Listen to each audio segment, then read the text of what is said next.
pues muchas gracias a todos y sobre todo muchas gracias a Acción Literaria Dunedain. No puede tener un nombre más bonito, ¿verdad? Acción Literaria Dunedain. Los que me conocen saben que soy un fan total de Tolkien, El Señor de los Anillos, el Silmarillion y demás, así que el nombre Acción Literaria Dunedain viene como anillo al dedo a mi manera de acercarme a la divulgación, al estudio y demás. Entonces, Acción Literaria Dunedain para hablar de la que fue mi tesis doctoral, de la cual me he traído unos cuantos tomos, ya solo me queda uno, aquí lo tengo, ¿vale? Ah, ¿ese es tuyo? Vale, pues entonces este es el último.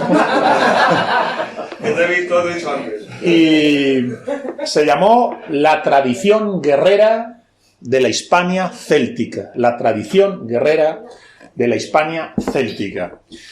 El trabajo pretende acercarse a cuáles serían los principios, valores y creencias de los pueblos prerromanos de la Hispania céltica y cómo a través de esos principios, valores y creencias se nos estaría quizás trasladando una cosmovisión, una concepción del mundo, de la vida, de la muerte y del más allá.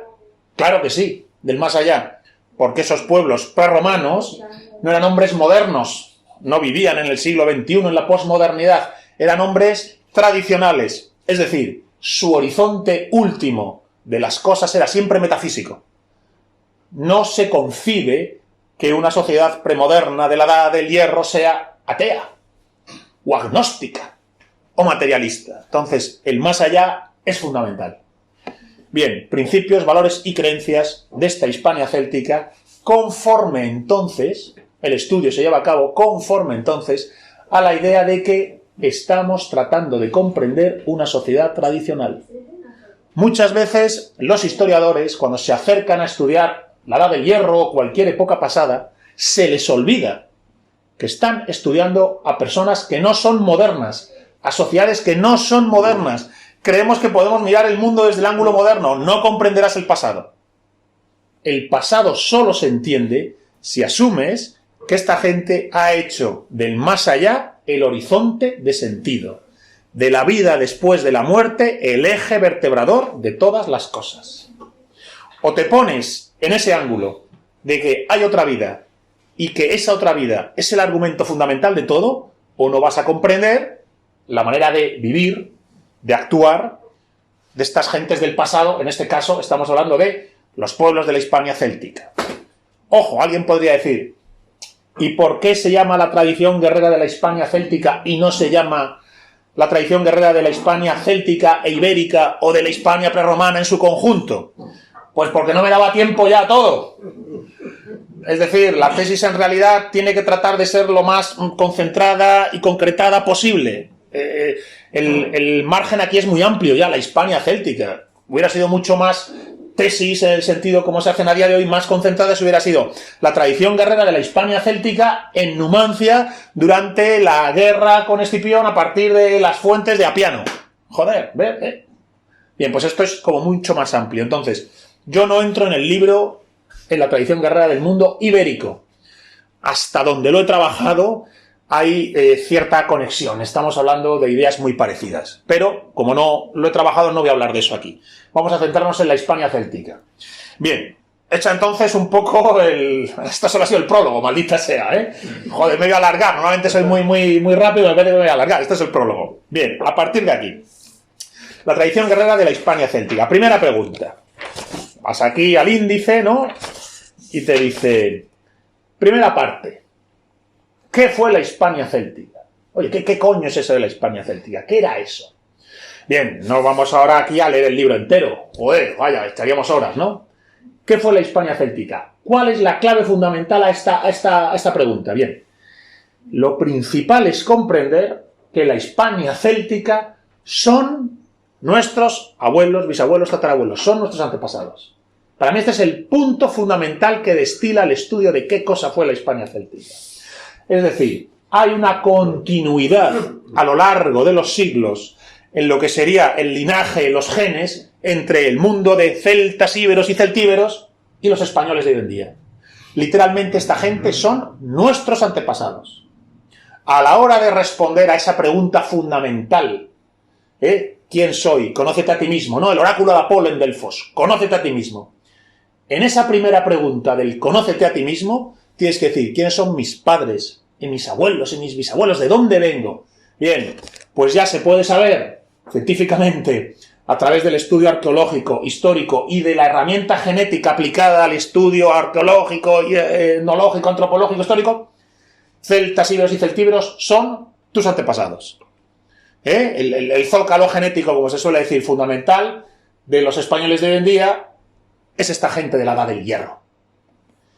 A partir de aquí, y esta gente de la Edad del Hierro, que son antepasados de los españoles, y que, ojo, son antepasados en general de Europa. Es decir, los estudios genéticos están demostrando que básicamente los europeos, más allá de los movimientos de población o de las invasiones que hemos podido recibir, ¿no? Pensar en España, romanos, visigodos, árabes, musulmanes, judíos, o sea, más allá de los distintos movimientos de población y de las distintas invasiones que hayan podido darse, a día de hoy, básicamente, españoles, europeos en general, son continuación de aquello que hay en Europa en la Edad del Hierro. ¿Y qué es esto de la Edad del Hierro y qué es eso de la Europa de la Edad del Hierro? Bueno, pues mirad, lo que estamos aquí afrontando es cómo en las postrimerías del Neolítico, vamos a decir a grosso modo 2000 a.C., y en el albur de la Edad del Bronce, 2000 a.C., termina el Neolítico, llega la Edad del Bronce, el mundo indoeuropeo que parece que se expande, digo parece porque no es seguro, desde Eurasia hacia Europa, desde Eurasia hacia la India. El mundo de la Edad del Bronce transforma ya la cultura, la demografía, la genética de la Europa prehistórica, neolítica, y ya ese mundo de la Europa de la Edad del Bronce asienta una manera ya de plantear las cosas, de hacer las cosas, que va a estar presente, me atrevería a decir, en Europa casi hasta el siglo XVIII. Ahora veréis por qué he dicho esto.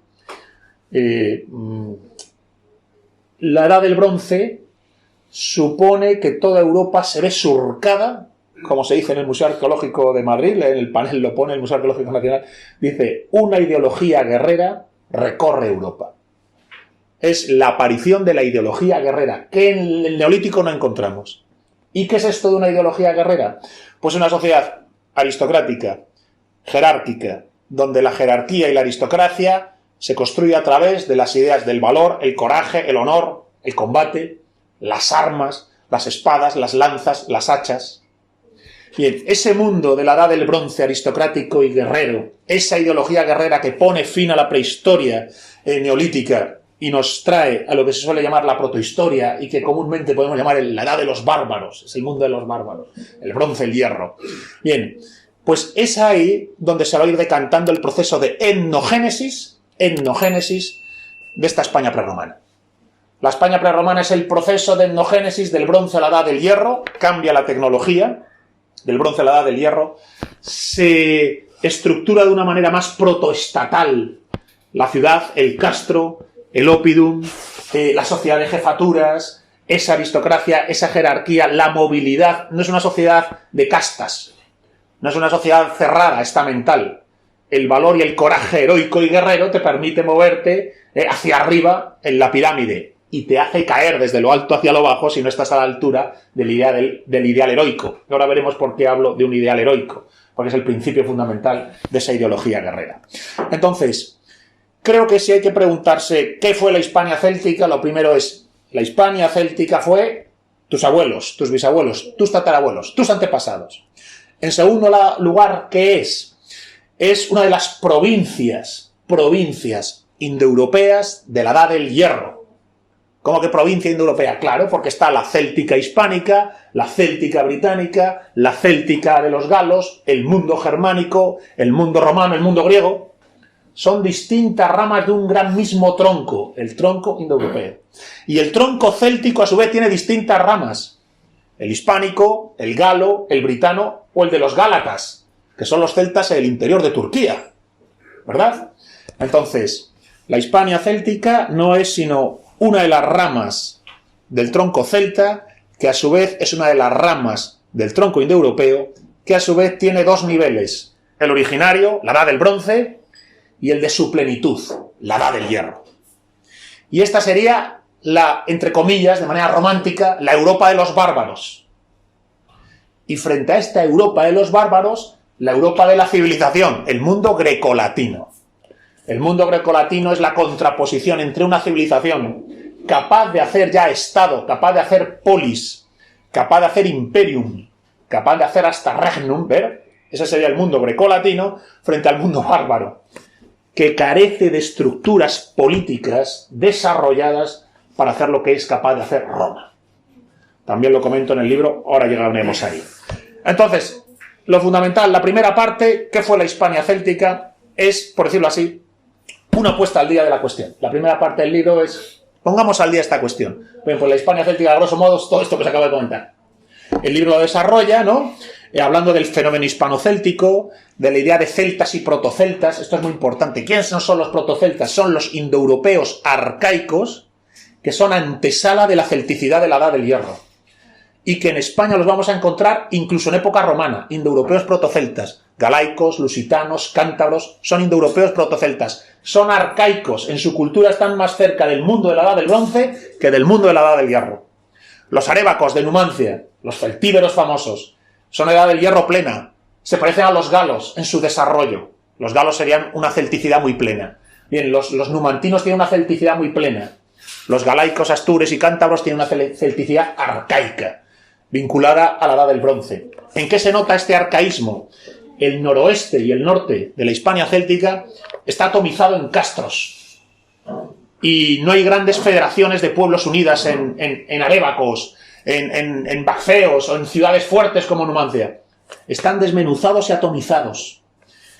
El ejemplo palmario es la guerra de Numancia y la guerra de Viriato. Se contraponen. ¿Por qué? Porque para derrotar a los celtíberos hay que conquistar su ciudad. Si cae la ciudad, caen ellos. Para derrotar a Viriato y a los lusitanos da igual que conquisten sus ciudades, porque sus ciudades son diminutas. No son el tronco fundamental que les articula. Son la banda guerrera y el liderazgo guerrero de Viriato. Bien, hay entonces una Hispania celta y una Hispania protocelta. Y por decirlo así, una zona de transición en el interior de la meseta. Al mismo tiempo tiene una ocupación del territorio en castros y en Ópida. El castro es el pequeño asentamiento celta. El Ópida es una ciudad que controla distintos castros. Numancia es un Ópida. Es una ciudad que controla castros alrededor suyo y articula un territorio. Tiene estructuras protoestatales. Protoestatales significa que ni mucho menos es Esparta. Ni mucho menos es Atenas, no te digo ya Roma. Pero sí son capaces de tener una especie de pequeño, voy a usar una palabra que no se debe usar, reino, o estado celtíbero. Claro, frente a las estructuras romanas, bueno, pues es un estado de aquella manera. Pero por eso son bárbaros, maldita sea. Y es una cultura muy agropecuaria, pero sobre todo, y esto es lo que me importa en este libro, con una impronta profundamente heroica. Todo está estructurado a través de una ideología guerrera que básicamente lo que tiene es un corazón heroico, un sentido heroico de la existencia. Y entonces, la aristocracia, la jefatura, las bandas armadas de hombres que han jurado lealtad a otro hombre y van con él al combate, el intercambio de respetos y lealtades entre los distintos jefes, que dos jefes se juran lealtad y entonces los que acompañan a un jefe siguen al otro por ese juramento. Por ejemplo, en la Ilíada, lo comentábamos esta mañana en el museo, cuando Agamenón dice, han faltado al respeto a mi hermano. Aquellos que tienen lealtad y juramento con Agamenón se van a la guerra de Troya. Muchas veces yo digo, ¿queréis entender cómo es la estructura de jefaturas y aristocracias guerreras del mundo de la Edad del Hierro? Leer la Ilíada. Porque en la Ilíada hay un jefe al cual están obligados los demás por lealtad a ir con él a una guerra. Y Aquiles va con los mirmidones, que son su compañía, los que le han jurado lealtad a él. Es un sistema de lealtades. Técnicamente podríamos decir que es un sistema feudo-vasallático. ¿Cogéis el concepto? Semimedieval, ¿verdad? Feudo-vasallático. Un territorio controlado, un juramento de vasallaje, de lealtades que se intercambian entre sí, y en lo que se llaman las clientelas guerreras. Dentro de esas clientelas hay una célula, por decirlo así, más extrema, que son los hermanos juramentados, vamos a llamarlos así, la devotio, el juramento de lealtad al jefe hasta la muerte. Son numerosos los ejemplos en la conquista romana de Hispania de los devoti, de los devotos, los que han hecho el juramento de lealtad al jefe hasta la muerte, hasta el punto que si muere el jefe, ellos se suicidan o se inmolan en combate. Cuando cae Indivil, jefe de los Ileguertes, en esta zona que estamos, ¿no? En Cataluña, sabéis que muere rodeado de sus hombres, todos se hacen matar hasta el final. En la caída de Numancia, Retógenes, lo cuento siempre que voy al Museo Arqueológico a hacer la visita guiada. Retógenes, la ciudad se ha rendido y ellos dicen, nosotros no nos rendimos, no nos van a dejar morir en combate, nos suicidamos de manera ritual. Retógenes a su mesnada, a los leales que le han jurado lealtad, les dice, hacer una gran hoguera. Y dice, luchar entre vosotros por parejas. Y si matas a tu amigo, no pasa nada, habéis luchado espada en mano, habéis muerto espada en mano. Coges el cuerpo de tu amigo y lo tiras al fuego. Y el que queda vivo se clava la espada y se tira también al fuego. Y el historiador romano Floro nos dice que Retógenes se sienta y ve cómo todos sus hombres luchan a muerte entre sí, luego se suicidan, se tiran al fuego. Y cuando todos están ya ardiendo sus cadáveres, Retógenes se levanta, saca la espada, se la clava a sí mismo y también se tira al fuego. Con 2 cojones, ¿verdad? Dices, vaya, ¿y por qué vivían así? El juramento, la lealtad, jerarquía, aristocracia guerrera. Bien, ¿qué les mueve a tener una actitud así? Bien, pues ahora vamos a la parte realmente importante de la tesis, porque si la primera parte, ¿qué fue la Hispania céltica?, es el estado de la cuestión y el vínculo que tenemos con esa cuestión, son nuestros antepasados, lo principal es la segunda parte, principios, valores y creencias de la Hispania céltica. ¿Qué cosmovisión tiene esta gente para que Retógenes haga eso? O cuando Estrabón cuenta que crucifican a los cántabros y se ponen a cantar himnos de victoria. Están crucificados y se ponen a cantar un himno de victoria. ¿Por qué canta un himno de victoria? Claro que lo van a cantar. Si es que solo les han matado. Si es lo que quieren es la gloria. Cuando tu máxima aspiración en la vida es la gloria trascendente, matarte no es gran cosa. Que te impidan morir matando, sí es una putada. Pero que te maten hace parte del juego, ¿verdad? Entonces, principios, valores y creencias. Mirad, los títulos de esta parte del libro, la segunda parte, principios, valores y creencias, los títulos de los capítulos que lo integran, creo que van a reflejar lo que estoy diciendo. Fijaos, ética heroica, muerte en combate e inmortalidad. Ese es el título de uno de los capítulos. Ética heroica, muerte en combate e inmortalidad. Efectivamente. ¿Qué es eso de la cultura heroica? ¿Qué es el principio heroico? Bien, el principio heroico no tiene solo que ver con la valentía de, yo qué sé, arriesgar tu vida por salvar a alguien, el héroe cotidiano. Todos podemos tener esa vocación heroica, ¿no? Aquí cuando se habla de ética heroica es de que en el sujeto se entiende que hay una esencia espiritual que está llamada a trascender. Pero no aparece de serie, sin más, por nacer humano. Por nacer humano esa esencia espiritual no está manifiesta ni presente. Solo se puede hacer presente conforme al estilo heroico, de sacrificación abnegada, de renuncia total al temor o la afectación, a vivir completamente descondicionado del miedo o el apego. Una especie de sentido del deber extremo, donde trasciendes cualquier apego mundano a la supervivencia. Y entonces es donde aparece la idea de la mors triumphalis, que esto es un concepto romano, la muerte triunfal. ¿Qué es la muerte triunfal? La muerte gloriosa. Ese estilo y actitud heroico te permite trascender tu contingencia material. Y es entonces que la muerte heroica, digna de una gesta, de un cantar épico, hay una especie de visión romántica de la muerte en combate, bien, esa muerte digna de un cantar de gesta es lo que te permite trascender. Te permite, de hecho, 2 cosas. Primero, darte una dignidad que has tratado de mantener toda tu vida y que finalmente se ha manifestado en la muerte en combate. Y luego al mismo tiempo te permite trascender al reino de los héroes, que es a su vez el reino de los antepasados. Por eso el siguiente capítulo se llama directamente la espiritualidad heroica. Y el primer apartado de ese capítulo se llama lo celestial y lo telúrico. Mirad, este libro ha sido publicado después, esta es mi edición, la de mi tesis, la autoedición, por decirlo así. Lo ha publicado después Almuzara. La editorial Almuzara, lo tenéis, se llama... Almuzara le cambió el nombre. En lugar de llamarlo la tradición guerrera de la Hispania céltica, lo llamó Los celtas, héroes y magia. Bien, el título me parecía hasta cierto punto correcto. Porque he dicho espiritualidad heroica, lo celestial y lo telúrico. Esto es precisamente lo que está pasando en esta concepción del mundo. El héroe es el que aspira a lo celestial, a la gloria trascendente. Lo celestial es el destino al cual va el alma, porque todo el mundo manifestado, toda la realidad material manifestada, el mundo natural, es expresión de lo celestial. y tú tienes que volver ahí. Y es entonces que los cronistas romanos dicen, los celtíberos tienen la costumbre de que quien muere en combate no le entierran, sino que abandonan su cuerpo para que lo devoren los buitres. Porque creen que si el cuerpo que ha muerto en combate lo devoran los buitres, dice literalmente, retorna su alma a los cielos junto a los dioses de lo alto. Fijaos la frase, qué bonita. Retornar el alma a los cielos junto a los dioses de lo alto. Retornar es que ya estuvo allí. Han bajado del cielo a la tierra a ponerse a prueba. En la prueba heroica, ¿verdad? Y luego digo lo telúrico, ¿por qué? Porque el ideal heroico es el que mueve la ética, pero el mundo que les rodea y en el cual tienen que llevar a cabo el camino del héroe, el argumento de la vida es el camino del héroe, el mundo que les rodea donde tienen que llevar a cabo el camino del héroe, lo miran y lo entienden desde un pensar mágico. Es un pensar mágico del mundo. Viven instalados en el pensamiento mágico. Ojo aquí, alguien puede decir, oye, el pensamiento mágico, eso es una cosa mala. A día de hoy tú puedes ir a un psicólogo y te dice el psicólogo, estás teniendo problemas de gestión de la realidad. Vives en una fantasía, estás en un pensamiento mágico, crees que por pensar algo va a ocurrir.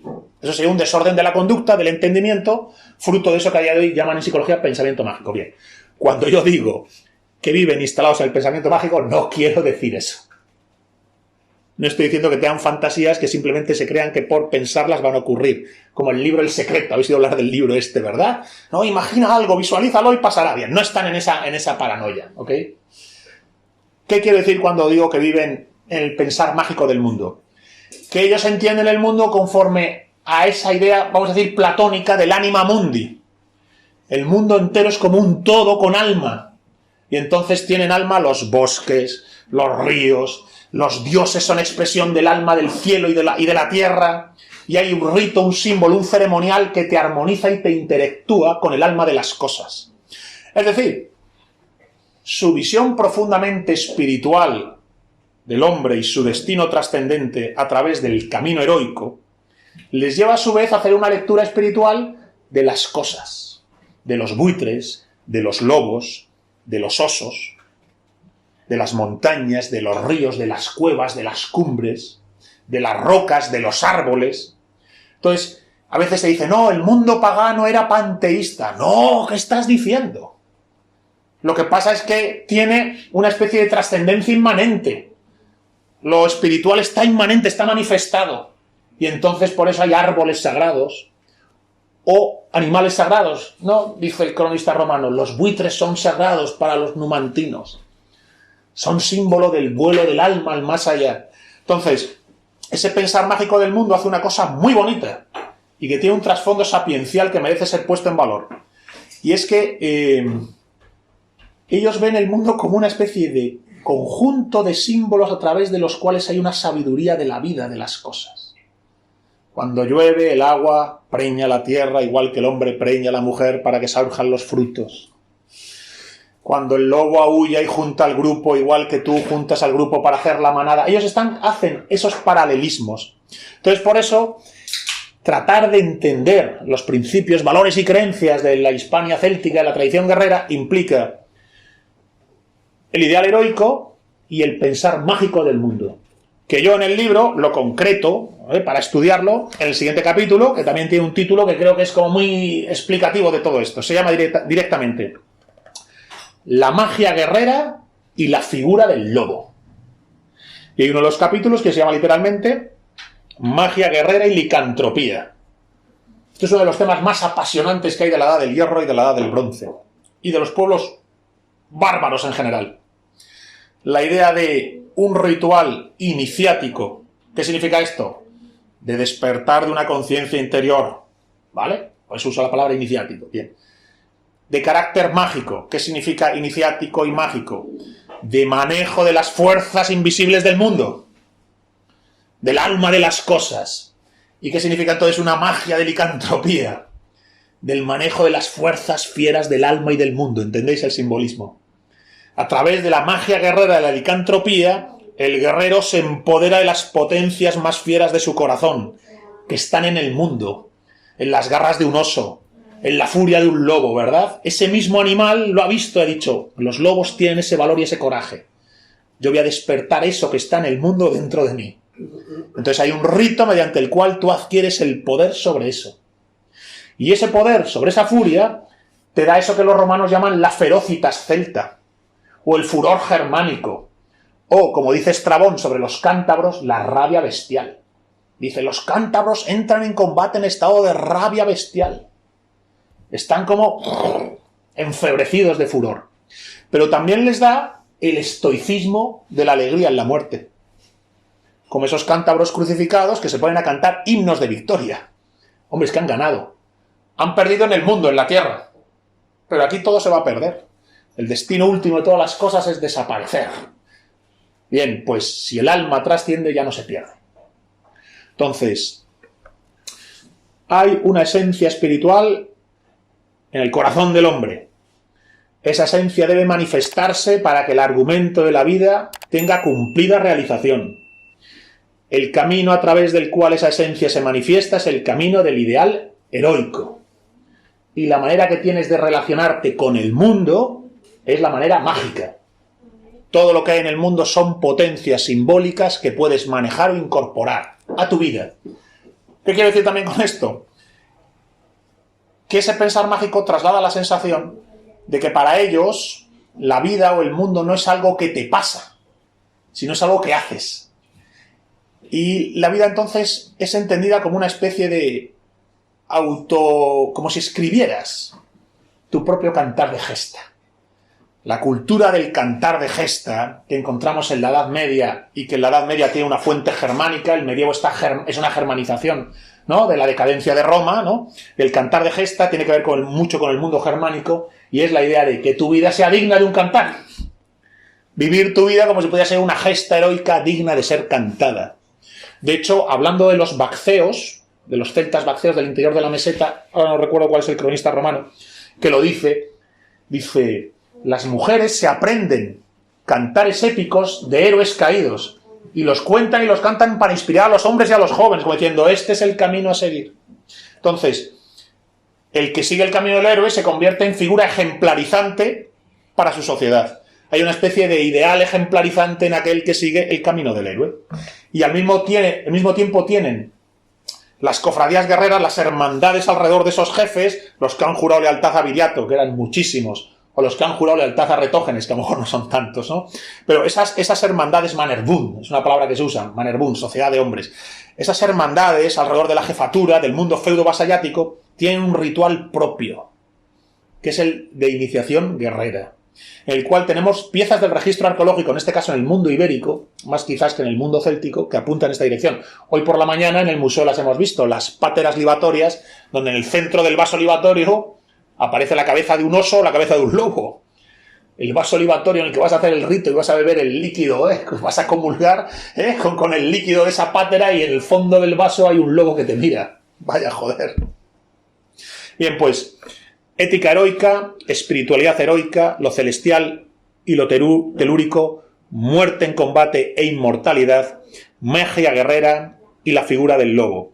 A partir de aquí, posiblemente también la existencia de unas divinidades tutelares del rito iniciático de la licantropía. Divinidades tutelares del rito iniciático de la licantropía. ¿Las conocemos, las sabemos? No del todo.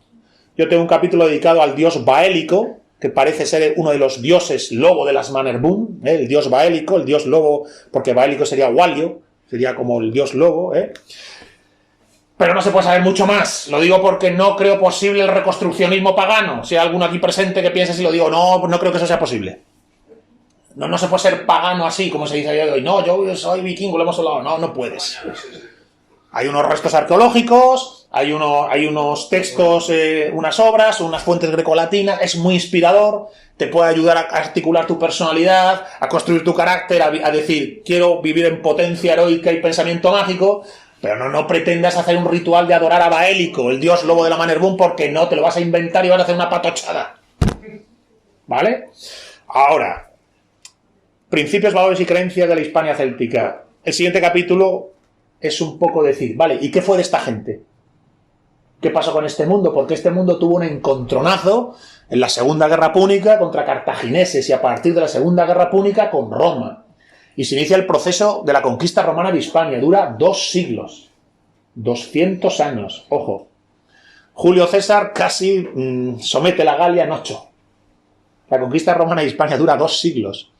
La guerra de Numancia se prolonga durante 20 años. El ciclo completo de la caída de Numancia dura 20 años. Llegan a derrotar un ejército consular. Viriato dura 8 años y derrota un ejército consular. La guerra de los cántabros dura 10. El propio Augusto va hasta Cantabria a luchar contra los cántabros.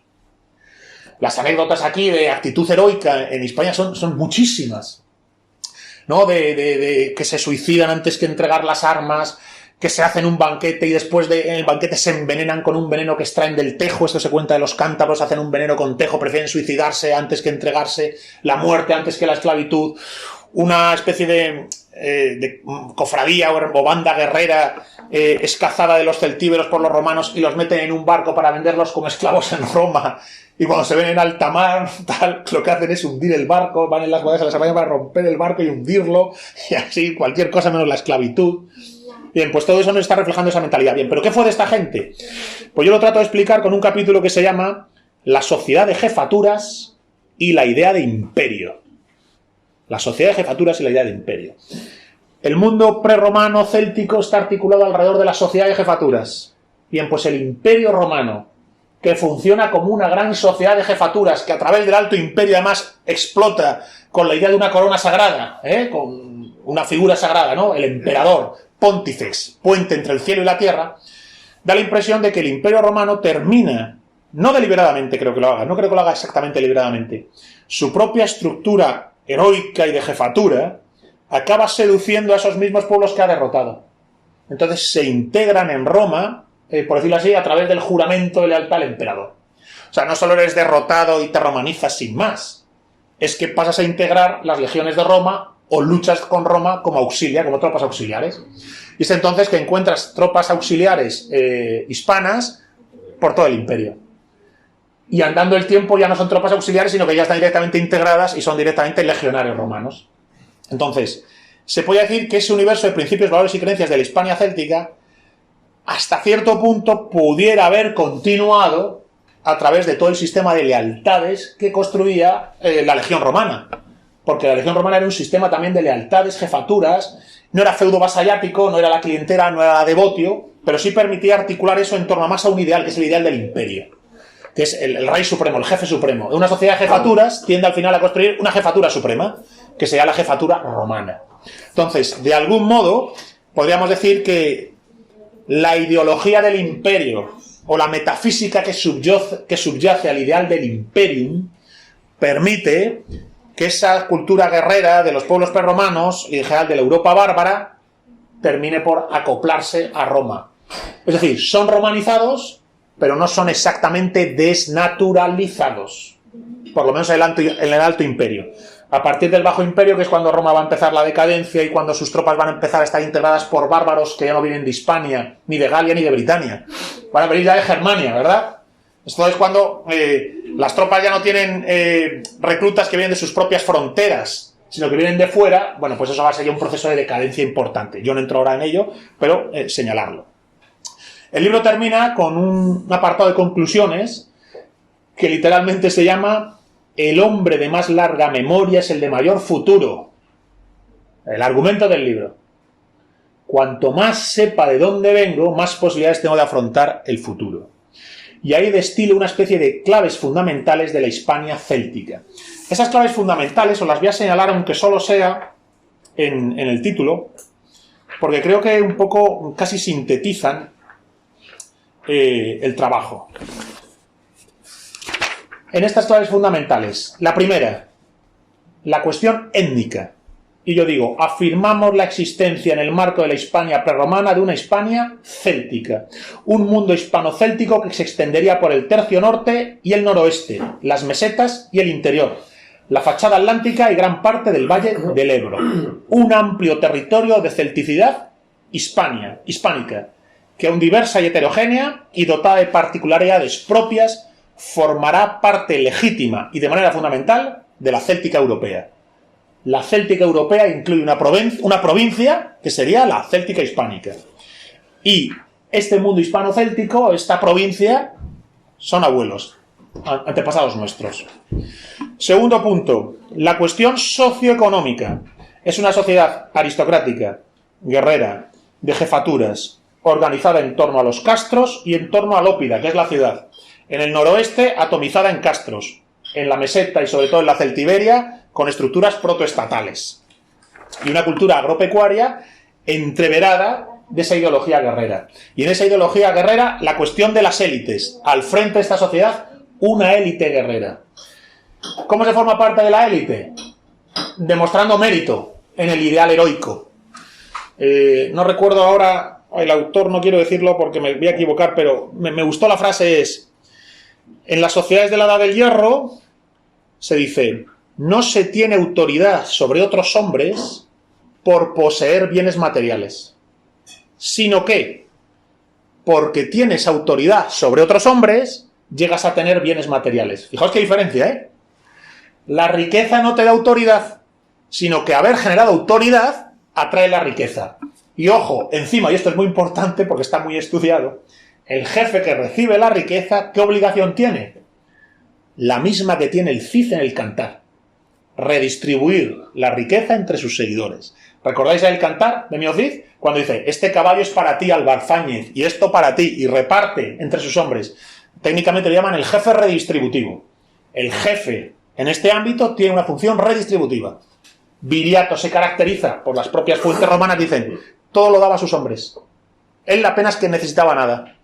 Después de la guerra y de la riqueza decía, sí, yo no necesito nada, el caballo, la arma y poco más. Lo demás lo redistribuye entre sus seguidores. Las élites y el jefe redistributivo. Jefe redistributivo en torno a la banda guerrera, la Manerbund, la hermandad que ha jurado lealtad a estos jefes. Y todos ellos, conforme al ideal heroico, la gloria trascendente y ese pensar mágico, que es el de la licantropía. ¿Por qué digo la licantropía? Pues mirad, no porque todos fueran guerreros lobo, sino porque hay que contraponer el estilo de hacer la guerra del mundo bárbaro con el estilo grecolatino.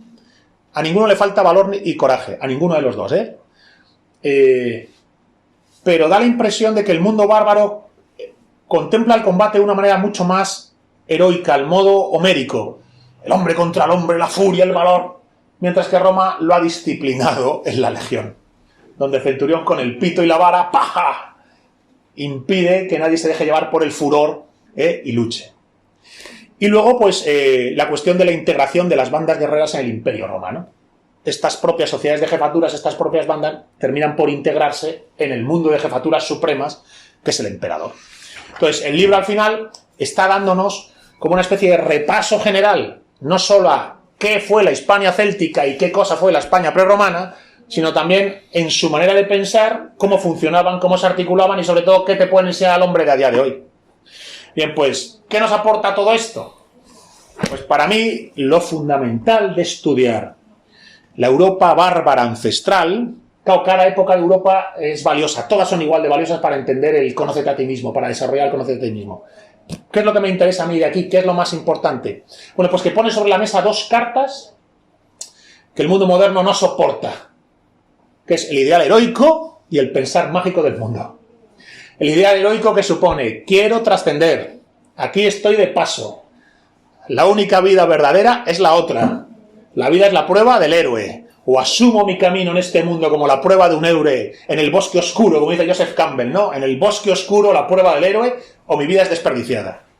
Y luego, todo lo que ocurre tiene una dimensión mágica, simbólica. Hay un libro abierto en el mundo, en el vuelo del águila o en el aullido del lobo. Entonces, el ideal heroico y el pensar mágico del mundo.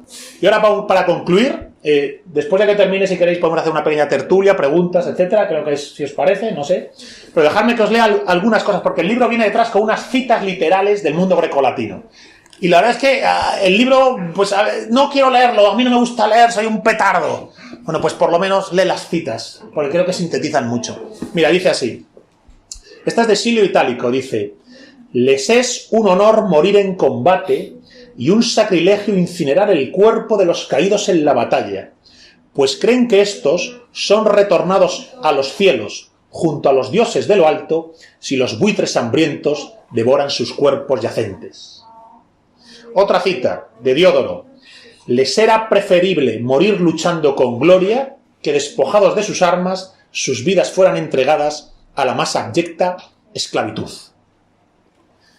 Cuando los jóvenes hispanos llegan a la culminación de su fortaleza física, aquellos de entre ellos que tienen menos recursos, pero exceden en vigor y audacia, se equipan con no más que su valor y sus armas y se echan al monte, donde forman bandas armadas que descienden sobre Hispania para obtener riquezas con el pillaje.